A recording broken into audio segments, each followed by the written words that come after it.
Depression is described as a state of low mood and aversion to activity that can affect a person's thoughts, behavior, feelings, and sense of well-being. There are many different types of depression out there, and many ways to spot warning signs of depression, and that's what we're going to be talking about today. Hey YouTube, I'm Corey McGinley, and welcome back to the most amazing top 5. Sit back, subscribe, and let me entertain you. Before we get started, I want to know, on a daily basis, how would you describe your mood? Is it happy, sad, mad, scared, calm, silly, etc.? For me, I would have to say it's usually silly, but then you know we all have those grumpy days too. Let me know your answer down in the comments. Also, let's see if we can get this video to 300 likes. And finally, don't forget to share this video around and post it to your social media because it might be able to help someone. Alright, let's get started on a list of the top 5 depression warning signs. Coming in our number 5 spot, you have a short fuse. Now, just because you get angry easily doesn't mean you have depression. It could just mean you have anger management issues. No, I'm just kidding. Sometimes getting angry is justified. But at the same time, this could possibly be a warning sign of depression. If the littlest thing sets you into a rage, that's not commonly a normal reaction. Back in 2013, a study was published that stated 54% of people with depression reported feeling hostile, grumpy, argumentative, or angry. The study used this metaphor. Once you're on the negative side of the house, you're more accessible to the rooms where other negative moods hang out, such as irritability, frustration, and anger. And at number 4, weight gain. Now again, if you're gaining weight, that's not a definitive sign that you're depressed.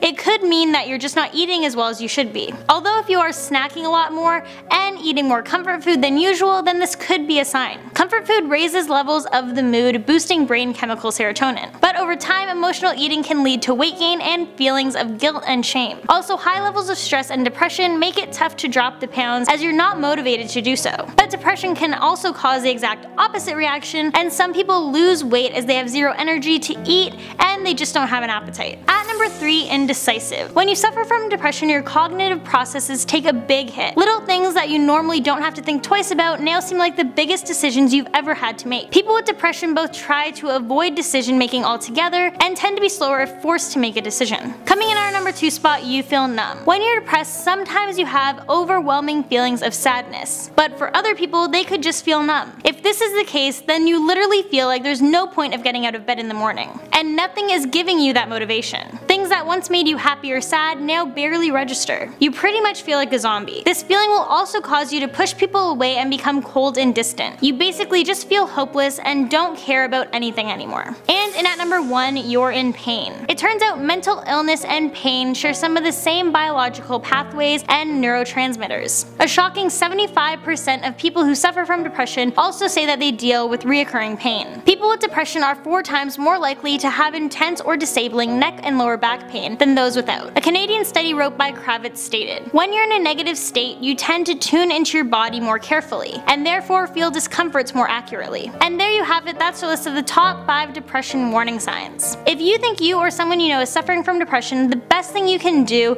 is to do your research. Understand the illness and how severe it is, and learn what you can do to best help yourself or that person. I have an important family member who suffers from this, and it's definitely not easy. But educating myself really helped to make me understand why this person was acting the way they were and allowed me to have patience. It is something serious and it shouldn't be taken lightly or undermined. Thank you guys for watching, and I'll catch you in the next one.